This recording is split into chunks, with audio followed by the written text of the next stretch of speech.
Hello student, आज के इस वीडियो में हम लोग पढ़ने वाले हैं कक्षा 10 के एक नए अध्याय के बारे में जिसका नाम है समांतर श्रेणी। यह अध्याय 5 है।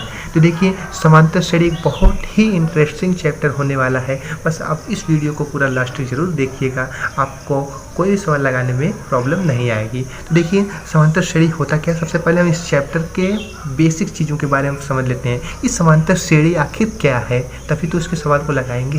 तो देखिए, समांतर श्रेणी मतलब आप लोग समझते होंगे कि श्रेणी मतलब कोई भी क्रम, कोई भी चीज़ किसी क्रम में रखा गया है। जैसे एग्जाम्पल ले लेते हैं, आप लोग स्कूल में प्रार्थना करते होंगे तो प्रार्थना में देखोगे जो छोटे बच्चे होते हैं उनको आगे रखा जाता है और जो बड़े बच्चे होते हैं उनको पीछे रखा जाता है लंबाई के हिसाब से, ठीक है। तो वो भी एक क्रम बना दिया गया है, लड़कों को अलग कॉलम में और लड़कियों को अलग कॉलम में। तो एक क्रम श्रेणी बना के रखा जाता है ना। तो वही चीज़ होती है श्रेणी मतलब क्रम। इन सब चीज़ों से आप पहले से ही वाकिफ़ हो तो आपको समझ में आ जाएगी ये सब क्या होती है। तो चलिए हम देखते हैं समांतर श्रेणी क्या होती है। श्रेणी समझ गए ना, किसी भी चीज़ को किसी भी क्रम में रखना ही श्रेणी कहलाती है ना। तो अब देखते हैं समांतर श्रेणी। देखिए, समांतर श्रेणी क्या होती है।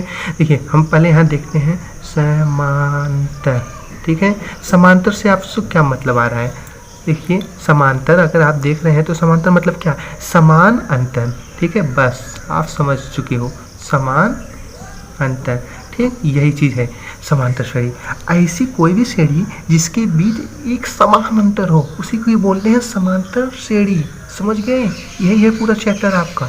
समांतर श्रेणी क्या होती है, ऐसी कोई भी श्रेणी जिसके बीच एकदम समान अंतर होती है उसी को ही बोलते हैं हम समांतर श्रेणी। अब एग्जांपल ले लेते हैं, जैसे 2, 4, 6, 8, 10, 12 ऐसे आगे जा ही जा रहा है, ठीक है। अब आप बताइए इनके बीच समान अंतर है कि नहीं। यहाँ भी 2 का अंतर है, यहाँ भी 2, यहाँ भी 2, यहाँ भी 2, यहाँ भी 2 और ऐसे सब में, तो ये समांतर श्रेणी होगी। और एग्जाम्पल लेके देखते हैं, जैसे 1, 3, 5, 7, 9, 11, 13, 15, 17 ऐसे आएगा ना। इसमें भी समान से अंतर है। और एग्जाम्पल ले लेते हैं 5, 10, 15, 20, 25, इनके भी समान अंतर है।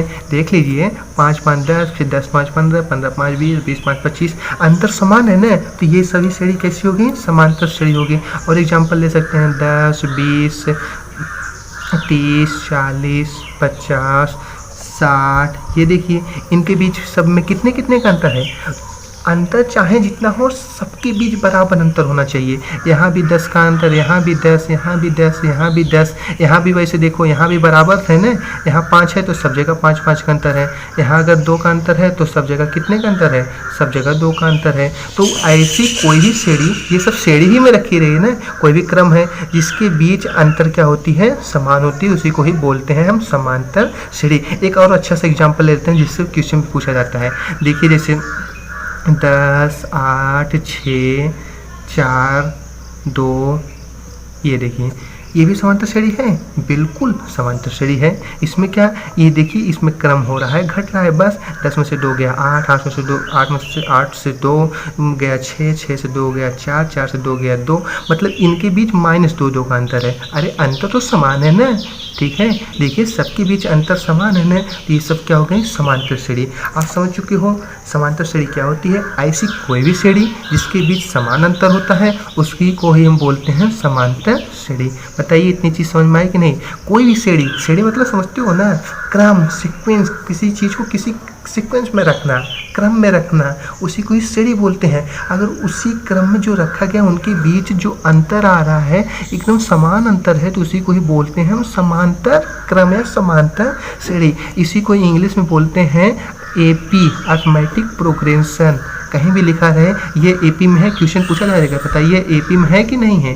AP में है। AP मतलब अर्थमेटिक प्रोग्रेशन। देखिए यहाँ पे अर्थमेटिक प्रोग्रेशन इंग्लिश, ठीक है। समांतर श्रेणी को इंग्लिश में AP बोलते हैं, अर्थमेटिक प्रोग्रेशन। तो इतनी चीज़ समझ चुके हो आप लोग, ठीक है। समांतर श्रेणी क्या होती है, जिनके भी समान अंतर होता है उसी को ही हम समांतर श्रेणी बोलते हैं। अब देखिए, इसमें कुछ और चीज़ें आगे चलते हैं। देखिए, अगर मान लेते हैं हम एग्जाम्पल लेते हैं 2, 4, 6, 8, 10, ठीक है। इसके सबके बीच समान से अंतर है ना, ये समांतर श्रेणी है, बिल्कुल यह AP में है। अब देखिए, अब सबसे इम्पोर्टेंट चीज़ के बारे में चल रहे हैं, ठीक है। अब समांतर श्रेणी का देखिए, ये तो पहला पद है, ये दूसरा पद है, ये तीसरा पद, ये चौथा पद, ये पांचवा पद, ऐसे जितने आगे पद रहते हैं उसी को हम पद की संख्या दे देते हैं। समझ में आया? पहले पद को पहला पद। अब देखिए इसमें बोल लिखते हैं पहले पद को, पहला पद को हम किससे प्रदर्शित करते हैं, बहुत इंपॉर्टेंट है। अगर इस चीज़ समझ गए आपको कोई भी सवाल लगाने में दिक्कत नहीं आएगी, लेकिन अगर इस चीज़ जो बता रहे हैं नहीं समझेंगे तो आपको हमेशा प्रॉब्लम आएगी। ठीक है, समझिए, आपको कोई भी सवाल बाहर नहीं जाएगा, हर एक सवाल आप आसानी से लगाओगे एकदम। देखिए पहले पद को ए से प्रदर्शित करते हैं, चीज़ समझ में आ गया? पहले पद को ए से, और ये देखिए अभी क्या बताए थे, इनके बीच कितने कितने का अंतर है, 2 का, और हम यहाँ लिख देते हैं अंतर। जो अंतर होता है इसमें अंतर को ही बोलते हैं सार्वांतर, नाम दिया जाता है सार्वांतर।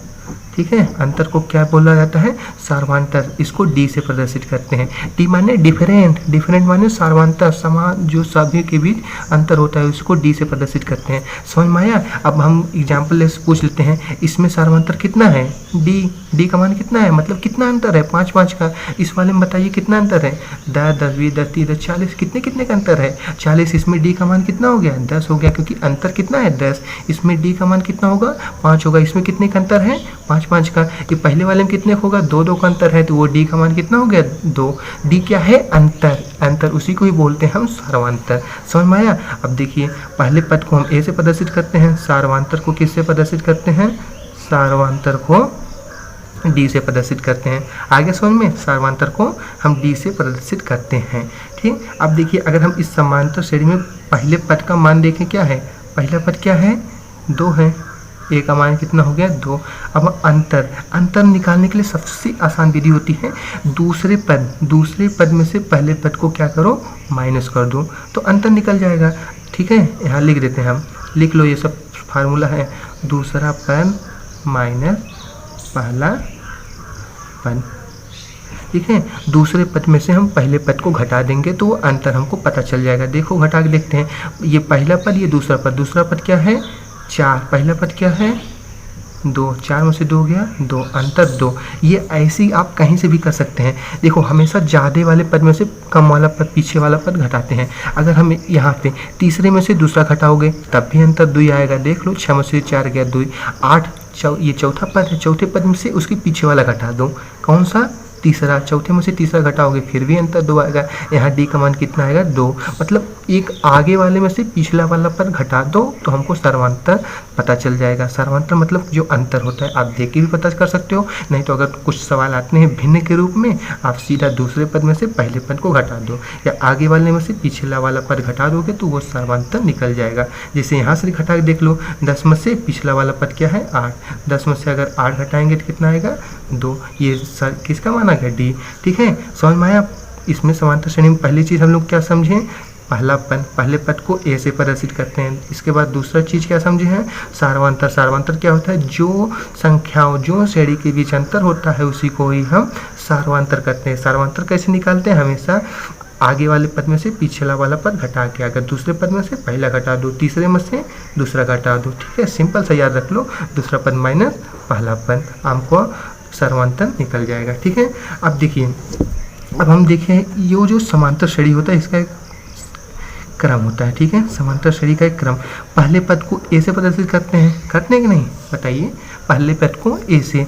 अब इसके बाद अगर लिखते हैं, देखिए अब ये पता चल गया पहला पद ए है, अंतर क्या होता है, डी होता है, तो दूसरा पद क्या आएगा, ए प्लस डी आएगा।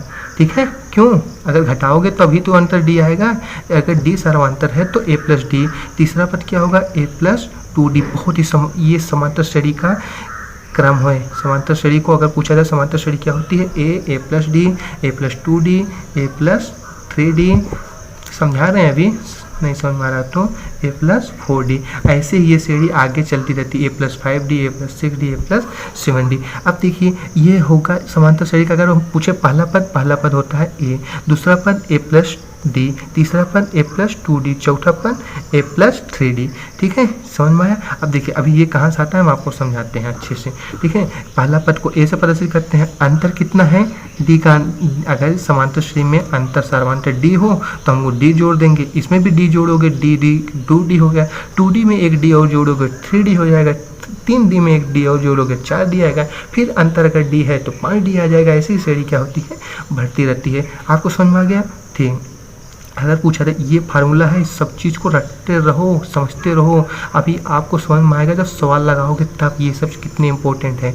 समांतर श्रेणी पता चल गया। अब देखिए समांतर श्रेणी के बाद एक फार्मूला होता है समांतर श्रेणी का, अगर हमको यनवा पद निकालना है, यनवा पद, ये सबसे ज़्यादा यूज होने वाला फार्मूला, यनवा पद। यनवा पद को हम टी एन या ए एन किससे भी पता करते हैं, a plus n minus 1 into d, ये होता है समांतर श्रेणी का यनवा पद, a plus n minus 1 into d. ठीक है, टी एन क्या है, यनवा पद, ये क्या है, यनवा पद, ए क्या है पता है, ए क्या है लिख लो, ए है प्रथम पद, पहला पद या प्रथम पद, एन क्या है यनवा पद, एन नहीं ये टी एन यनवा पद है, एन क्या है पदों की संख्या, पदों की संख्या, पदों की संख्या, डी क्या है, डी है सार्वधातुक, सार्वधातुक ये है। अभी देखिए डी है सर्वांतर एन पदों की संख्या और टी एन क्या है, यहाँ पे टी एन है यनवा पद। अब देखिए ये फार्मूला आप नोट कर लीजिए, बहुत इंपॉर्टेंट फार्मूला, अभी सवाल जो बता रहे हैं आपको तब समझ में आता है। चलिए सवाल पे चलते हैं। देखिए मान लेते हैं हम क्वेश्चन कोई ले लेते हैं, क्वेश्चन ले लेते हैं, कोई समांतर श्रेणी है ए पी, ठीक है, 2 4 6 8 10, ये ऐसे ऐसे बढ़ रही है। देखो पहला पद कितना है, 2 4 6 है। अब हम पूछ दें इसका 25वां पद क्या आएगा, 25वां पद क्या होगा, ठीक है, इसका 25वां पद क्या होगा। अब अगर ये तो सिंपल सा आप ऐसे ही 2 4 6 ऐसे गिन के निकाल सकते हो, लेकिन कठिन सवाल आएंगे तब कठिन हो जाएगा। ठीक है, तो चलिए देखते हैं कैसे लगाते हैं। 25वां पद हमको निकालना है, देखिए समझिए अच्छे से, ये क्या है ए, पहला पद दिया है तो हमको देखिए ए का मान दिया है 2, कोई दिक्कत बताइए। समांतर श्रेणी का पहला पद ही तो ए होता है, अभी बताए थे, पहला पद ए हो गया। अब अंतर डी का मान कितना है, दूसरे पद में से पहले पद घटाओ, कितने कितने का अंतर है बताओ ना, 4 में से 2, दूसरे पद में से पहला पद घटा दिए, अंतर 2 आ गया। अब हमको कौन सा पद निकालना है, 25वां पद, मतलब देखो 25वां यनवा पद हमको दिया है, यन बराबर का 25, वही 25वां पद हमको ज्ञात करना है, टी एन, टी होता एन का मान है, 25वां पद हमको ज्ञात करना है। अब देखिए फार्मूला क्या होता है, T n equal to a plus n minus 1 into d होता है। अब हम एन की जगह रख देते हैं ये 25, देखिए ये टी मतलब पदों की संख्या दिखा रहा है, टी किसको 25वां पद निकलना है, बराबर मान रखो ए का मान कितना है 2, एन का मान कितना है 25 माइनस 1, डी का मान कितना आया बताओ, डी का मान, ये डी का मान उड़े 2, ये प्लस है, प्लस भूल गए, देखिए प्लस, ठीक है प्लस था ना प्लस। अब इसको सॉल्व कर लीजिए, देखिए 2 प्लस 25 में से गया 24 गुणे 2, इनका गुणा कर लो, 24 दूनी 2 प्लस 24 दूनी 48, 48 2 50, तो 25वां पद क्या आएगा 50 आएगा, निकल गया सवाल। अब दूसरा कोई सवाल ले लेते हैं, देखिए अगला क्वेश्चन लेते हैं, बताइए 5 15 25 35, इसका हमको 30वां पद निकालना है, 30वां पद हमको ज्ञात करना है, 5 15 25। अब इस सवाल को लगाते हैं, देखिए ए का मान पहला पद, इसको सॉल्व कर रहे हैं सब, पहला पद ए का मान 5 हो गया, ए का मान कितना है पहला पद 5 है, अंतर सर्वांतर कितना है, अंतर दूसरे पद में से हमेशा पहला पद क्या करते हैं घटा देते हैं, 15 में से 5 गया, कितना आएगा, डी का मान कितना आ गया 10। हमको कौन सा पद निकालना है, 30वां पद निकालना है, एन इक्वल टू 30, एन का मान 30 है, हमको 30वां पद ही निकालना है। फार्मूला क्या होता है, देखिए T n equal to a plus n minus 1 into d. इस फार्मूला को आप हर बार लिख के लगाया करो, जितनी बार लिखोगे उतनी बार याद होता रहेगा। टी 30वां निकालना है, इसको टी एन या ए एन सबसे किसी से भी प्रदर्शित कर सकते हैं, इसको ए एन से भी लिखते हैं। आप किताबों में देखोगे तो ए एन टी एन कुछ भी लिखा रहेगा, ठीक है, तो कंफ्यूज ना हो जाइएगा कि क्या लिखा है। टी एन, ए का मान कितना है 5, एन का मान कितना है एन, ये देखो 30 30 माइनस 1 इंटू डी, डी का मान कितना निकाले हम, अरे घटा के निकाले अभी ना 10। अब देखिए प्लस क्यों बोल रहे हैं हम बार बार, ये 5 प्लस 30 में से 1 गया 29 गुणे 10, अब 5 प्लस 29 दहा में 290, 290 में 5 जोड़ोगे तो 295, ये 30वां पर हमारा आ गया आंसर। इसी टाइप के सवाल ही होते हैं जो हमको लगाने होते हैं। ये 30वां पर हमारा आंसर आ गया। ठीक है, आपको चीज़ें समझ में आई होंगी, उम्मीद करते हैं। इसी टाइप के सवाल होते हैं समांतर श्रेणी में। ये बहुत ही बेसिक चीज़ें होती हैं। आपके लिए कुछ होमवर्क दे रहे हैं, आप इस सवाल को लगाइएगा। होमवर्क वाला सवाल आप नोट करिए और इसको कमेंट बॉक्स में ज़रूर से कमेंट करके आंसर दीजिएगा। और इसके बाद आपको नेक्स्ट वीडियो तभी मिलेगी जब आप लोग नीचे कमेंट करके बताएंगे चीज़ें समझ में आ रही हैं, आपको कैसा लग रहा है वीडियो। अगर आप कमेंट करते हैं अगली वीडियो आनी चाहिए, तभी आगे की नेक्स्ट चीज़ें हम आपको बताएंगे। अगर आप सभी लोग, जितने लोग देखते हो उतने लोग कम से कम कमेंट करते हो, तभी ये नेक्स्ट वीडियो बताएंगे। नहीं तो फिर अगर आप कमेंट नहीं करते हैं तो हम फिर वीडियो बनाना बंद कर देंगे। आपके लिए होमवर्क दे रहे हैं 1, 3, 5, 7, 9, इसका 45वां पद ज्ञात करना है। 45वां पद हमको निकालना है। दूसरा सवाल नोट करिए। 5, 10, 15, 20, 25, इसका 50वां पद। और तीसरा सवाल हमको आप बताना है। ठीक है, 10, 30, 50, इसका 75वां पद। ये आपको तीनों सवाल का आंसर कमेंट बॉक्स में कमेंट करके देना है। और साथ साथ ये भी बताना है आपको वीडियो कैसा लगा है। अगर वीडियो अच्छा लगा हो तो चैनल को सब्सक्राइब करो और वीडियो को लाइक करना ना भूलें। वीडियो देखने के लिए आपका बहुत बहुत धन्यवाद।